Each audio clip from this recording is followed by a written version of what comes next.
Ora, muito bom dia. Hoje, quarta-feira, dia 4 de agosto do ano da graça 2021, vamos dar continuidade às leituras do livro de Cândido de Figueiredo, Os Meus Serões.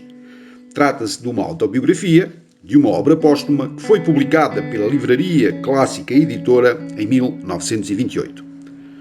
Hoje vamos entrar nos capítulos mais longos do livro e, por isso, peço a vossa paciência para ouvirem as gravações até ao fim, se assim o entenderem. O que eu julgo é que, pela importância deste livro para nós melhor podermos conhecer Cândido de Figueiredo, é muito interessante e são muito interessantes estas leituras para termos uma ideia muito aproximada do que foi a vida e a obra de Cândido de Figueiredo. Hoje vamos entrar no terceiro capítulo da segunda parte desta autobiografia, que tem como subtítulo O Menino entre os Doutores. Então passo a ler. Entrei na universidade matriculando-me na Faculdade de Direito.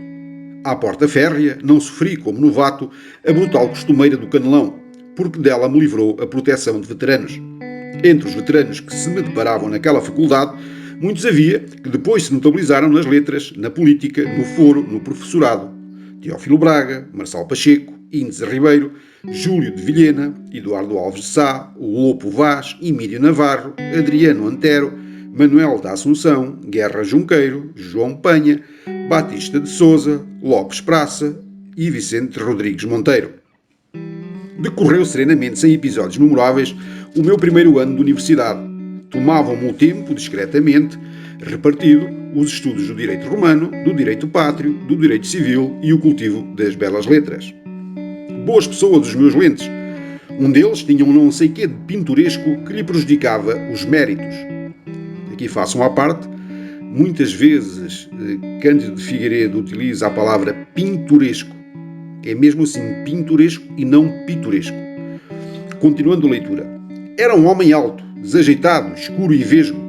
Chamava-se Pedro Augusto Monteiro Castelo Branco, mas em gíria académica só era conhecido por Pedro Penedo, ou ainda Pedro Penedo da Rocha Calhau Buril e Lâmina. Explicando a história do direito pátrio, de Coelho da Rocha, falava muito monotamente, produzindo sono nos discípulos e preocupando-se de arredondar longos períodos. Um desses arredondamentos ficou-me na memória. Referia-se ele a uma dada época da história e perorava. Naquele tempo, e gastava 5 minutos formando períodos sem oração principal, naquele tempo, meus senhores, o bem-estar do povo... E como lhe faltasse o qualificativo para o bem-estar, concluiu gravemente. O bem-estar do povo era mau. Mas o facto que mais fixou na minha memória a original figura do Pedro Penedo deu-se comigo. Um dia fui chamado por ele à lição que versava sobre a legislação do tempo de Dom João III e que mais ou menos se relacionava com o estabelecimento dos jesuítas e da Inquisição em Portugal.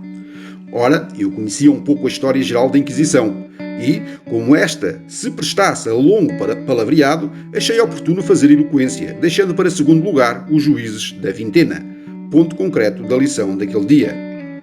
O meu lugar era na bancada mais alta do anfiteatro da aula, muito sobranceiro à cadeira dolente, e, daquelas alturas, como um Moisés do alto de um Sinai, comecei a desenrolar em voz sonora e quente os primórdios da Inquisição. Falei da luta dos albigenses, de São Domingos de Gusmão, o Duque de Lerma para aqui, o Turquemada para acolá, e, encantado, eu próprio com a minha oratória, singrava de foz em fora, antegostando conquistas e triunfos, quando, imprevistamente, o Dr. Pedro ergueu para mim um dos olhos, porque do outro nunca se sabia a direção, e, erguendo o braço esguio de mão espalmada, intimidou-me. Suspenda lá essas coisas. Quem era o juiz da vintena? Foi um pote de água fria no fogo da minha eloquência.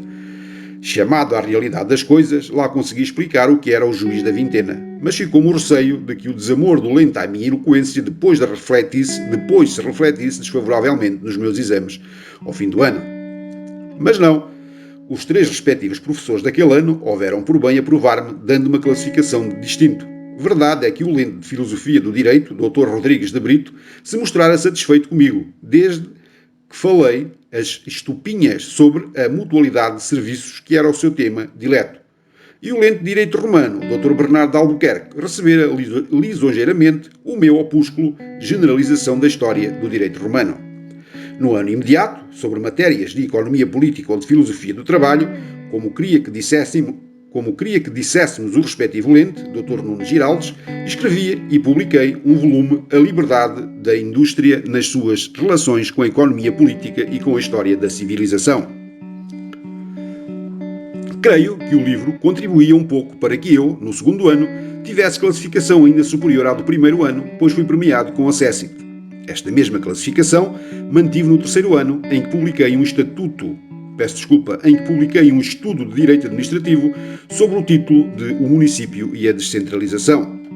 Também nesse ano, comecei a redação e impressão de um tratado de finanças sob os auspícios e por conselho do respectivo lente, Dr. Mendonça Cortês, que depois foi ministro durante 9 dias e par do reino. Mas o plano do lente era tão vasto que só com a introdução da obra formei um volume, que foi compêndio obrigatório para os alunos de finanças. E por ali me fiquei, visto que toda a obra, se eu a levasse a cabo, me absorveria 20 ou 30 anos de trabalho sem compensação possível. Dizia eu que no terceiro ano mantive a classificação de Accessit. No quarto ano não me sucedeu o mesmo, nem a nenhum dos meus colegas que tiveram igual classificação. Entre os meus 90 condiscípulos que comigo se matricularam na Faculdade de Direito, apenas 4 tiveram no segundo e no terceiro ano a classificação de Accessit, a mais alta que nesses anos se concedeu. António Guedes de Carvalho e Menes, que era filho do Conde da Costa e morreu paralítico, em Madrid, Assis Teixeira, meu companheiro de casa e eu depois lente de Direito, e Conde de Felgueiras, Alves da Veiga, que é hoje nosso ministro da Bélgica, e eu. Ora, no quarto ano, por motivos que ainda hoje não estão bem definidos, o meu curso não lograva as simpatias dos respectivos lentes, que eram o Dr. Mexia Salema, o Dr. Chaves e Castro e o Dr. Fernandes Vaz. Aquele que, no meu exame de latinidade, imbicara comigo, a despropósito da sintaxe e versos. Ora, sucede que, sobretudo na aula do Dr. Chaves, alguns dos meus condiscípulos, especialmente o Paulo Cancela, que depois foi Procurador Régio junto da Relação de Lisboa, o Manuel Paes de Figueira e outros, não mantinham a necessária gravidade e atenção. Por exemplo, volta e meia, soltavam-se na aula prolongados silvos de locomotiva. O lente, inquieto, olhava para todos os alunos, mas nenhum se traía. As bocas deles mantinham perfeita imobilidade, impossibilitando o lente de chamar à ordem o gracioso. O caso repetia-se frequentemente e o Dr. Chaves não escondia o desgosto e o sentimento que nele produziam aquelas faltas de respeito. Havia quem supusesse que o abaixamento das classificações nesse ano se filiava naqueles gracejos de mau gosto, mas havia também quem supusesse que esse abaixamento seria determinado pela política, visto que o Alves da Veiga era republicano, confesso, e que, como ele, não era inferior em méritos aos outros 3 premiados, daria na vista baixarem-no a ele, deixando-os mais de pé. Fosse o que fosse, o Alves da Veiga, o Assis Teixeira e o António Guedes e eu baixámos todos de Accessit para distinção. Os alunos que tinham sido distintos baixaram para Nemin. E entre os que tinham Nemin espalharam-se várias raposas para a lição de futuros bacharelandos. É de justiça memorar que naquela incruenta chacina não interveio um dos lentes do 4º ano da faculdade, o Aires de Gouveia, que depois foi bispo de Betsaida e arcebispo de Calcedónia. Não interveio a favor nem contra, porque, em dado momento do ano letivo, abandonou a regência da sua cadeira e foi conversar com os seus livros na sua casa, na Praia da Granja. Personalidade original e interessantíssima, o Dr. António Aires de Gouveia. Como eu, ao ir para Coimbra, lhe fosse apresentado e recomendado por um parente, fui visitá-lo um dia em casa de seu irmão, o governador civil Visconde de Vilamendo, com quem ele vivia. Era no verão e, quando entrei nos seus aposentos, recebeu-me envolto na sua capa académica, dos joelhos para cima sem botas, sem meias e sem calças nem cerolas. Pelo menos dos joelhos para baixo. Venha cá, sente-se aí, e não estranhe o meu vestuário. Com este calor não há nada melhor que nem mais higiênico. Fiquei ciente e conversámos sobre versos, que ele também fazia versos, desde que colaborara no Trovador com Soares de Passos, Alexandre Braga, o pai, João de Lemos, Couto Monteiro e outros. Era, porém, mais conhecido pela sua prosa, especialmente pela prosa do seu livro A Reforma das Prisões, prosa arrebicada, retorcida, gongórica, com preocupações de classicismo. Exemplos. Reminiscências me não ocorrem de o ter visto na plateia. refiro-me ao nosso cônsul, cujo ignoro com pesar enorme, etc. Camilo Castelo Branco, que tinha dele quaisquer ressentimentos, explorou-lhe cruelmente a prosa na Queda de um Anjo, em que o Aires de Gouveia é representado pelo Libório de Meireles. Aquele prosear que ele depois modificou vantajosamente, mal se parecia com o seu caráter franco, expansivo e afetuoso. Um dia passava eu, depois de jantar, no Largo da Feira, onde morava um empregado público que nós, os estudantes, denominávamos sogro da academia, porque as filhas, janeleiras incorrigíveis, davam trela a toda a rapaziada de capa e batina, havendo até quem dissesse que o próprio Aires de Gouveia não desgostava de erguer os olhos para as janelas do sogro de toda a gente. Durante aquele passeio, o Aires de Gouveia, espartilhado na sua impecável sobrecasaca, em cuja lapela brilhava uma grande rosa encarnada, descia das bandas do castelo com direção à baixa e cruzava-se comigo.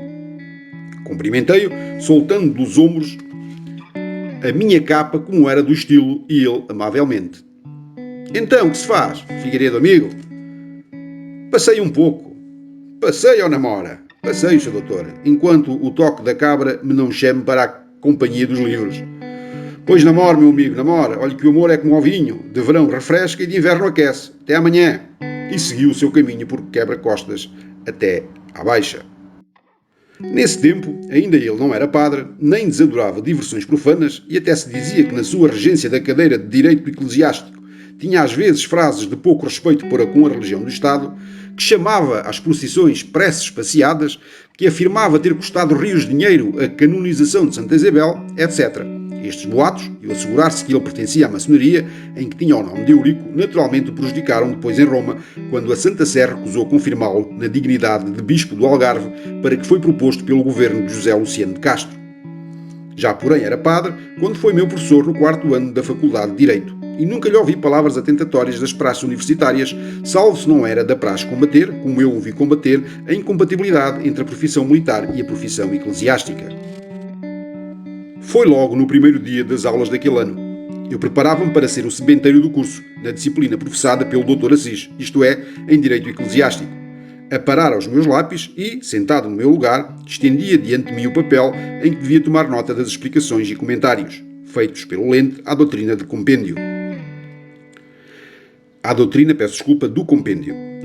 Desde que o Lente se sentou e abriu o compêndio, esperava eu que ele, segundo o costume dos demais lentes, traduzisse um parágrafo latino e desse em seguida as oportunas explicações.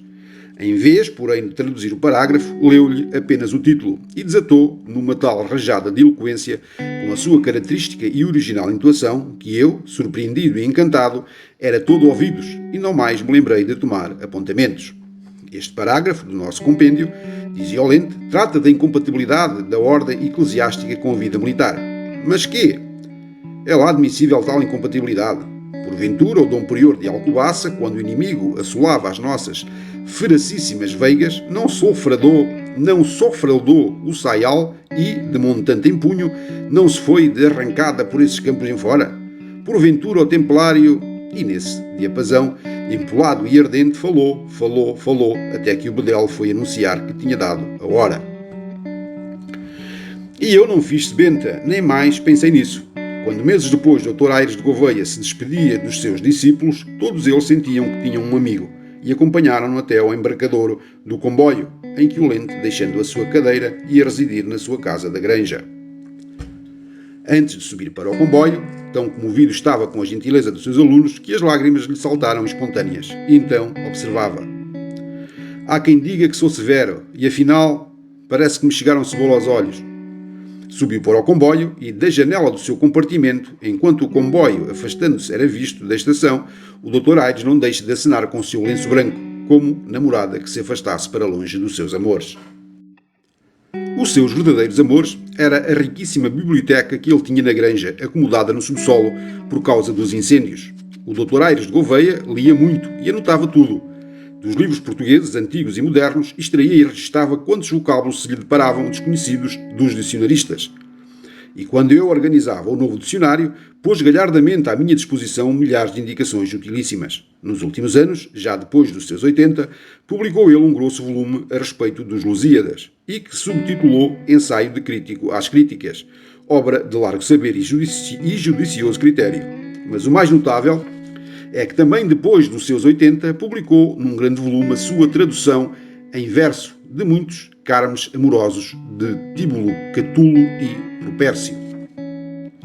Foi presidente da Câmara dos Deputados, foi ministro da Justiça, foi comissário-geral da Bula da Cruzada e mais poderia ser, mas, suponho eu, nada o compensava da decepção de não ser bispo ou arcebispo de verdade, mas bispo e arcebispo in partibus infidelium. Quando se proclamou a República, de pouco lhe valeu declarar a alguém do Ministério da Justiça que sempre fora republicano in petto, e talvez o fosse. Mas a Secretaria da Bula da Cruzada, dependência daquele ministério, foi extinta, e o arcebispo de Calcedónia, comissário-geral da Bula, deixou de receber os 3 contos anuais que dali lhe provinham. Voltou definitivamente para a sua casa da Granja e nunca mais o vi em Lisboa. Mas como os desgostos não matam, ainda há pouco deixou de viver, contando 90 anos. Ainda um pequeno episódio que atesta um caráter. Em 1891, o José Dias Ferreira, ministro do Reino e chefe do governo por motivos de ordem financeira e talvez de moralidade política, resolveu que os lentes da Universidade de Coimbra, ausentes em comissões de serviço, regressassem à regência das suas cadeiras. Um desses lentes era o Dr. Manuel Emílio Garcia, que, fazendo parte em comissão do Conselho Superior de Instrução Pública, se havia estabelecido em Lisboa com a sua família, criando na capital quaisquer interesses morais ou materiais que o levaram a convencer-se de que nunca mais voltaria a aturar os filhos de outra gente. A resolução do governo, portanto, surpreendeu-o desagradavelmente, mas embora republicano, talvez o único professor republicano da Faculdade de Direito, estava nas melhores relações com o governo e nem por sombras imaginou que o mesmo governo, de que faziam parte 2 dos seus ex-colegas universitários, o forçasse a voltar para Coimbra. Procurou o Dias Ferreira na sua casa do Pátio da Pimenta e fez-lhe sentir que de maneira nenhuma podia deixar Lisboa sem grave detrimento dos seus legítimos interesses. O chefe do governo recusou-se terminantemente a abrir uma exceção em favor do Dr. Garcia. Os lentes comissionados em Lisboa teriam todos de reassumir as suas funções em Coimbra. O Garcia não desanimou. Fazia parte do Ministério o seu antigo e dileto companheiro e colega Aires de Gouveia. E nunca na universidade houvera 2 professores mais unidos e mais íntimos do que ele e o Gouveia. Foi ao Ministério da Justiça, entrou familiarmente, sem se anunciar, no gabinete do ministro, que era o Aires de Gouveia, e como funcionário do mesmo ministério, assistia à entrevista dos 2 amigos. O Garcia repetiu as objeções que apresentara ao Dias Ferreira e concluiu: "Não posso nem quero voltar a Coimbra. É preciso, portanto, que tomes a peito o assunto, fazendo que o governo me não tire daqui." O Aires de Gouveia, sorrindo levemente e erguendo o dedo indicador, pronunciou lentamente com a sua habitual solenidade: "Olha, Manuel, só uma coisa te digo, vai para o dever, Manuel." E o Dr. Garcia, desconcertado e furioso, aviou as malas e foi para o dever. Do meu 5º e último ano da faculdade, não me lembram incidentes mencionáveis. Sei que concluí a formatura obtendo classificação distinta. De entre os lentes, houve quem procurasse o meu amigo Dr. Gonçalves da Silva e Cunha para me aconselhar que tomasse capelo para seguir o magistério da universidade. Agradeci a intenção, mas não aceitei o conselho. E assim terminamos a leitura do 3º capítulo da 2ª parte do livro Os Meus Serões de Canto Figueiredo. Como tinha referido inicialmente, estes capítulos, a partir daqui, os capítulos deste livro, passarão a ser mais longos. Como também disse há pouco, espero que tenham paciência para os escutar. Então, agradecer a vossa atenção, desejar-vos uma boa quarta-feira e um bom resto de semana. Até amanhã, se Deus quiser, e muito obrigado.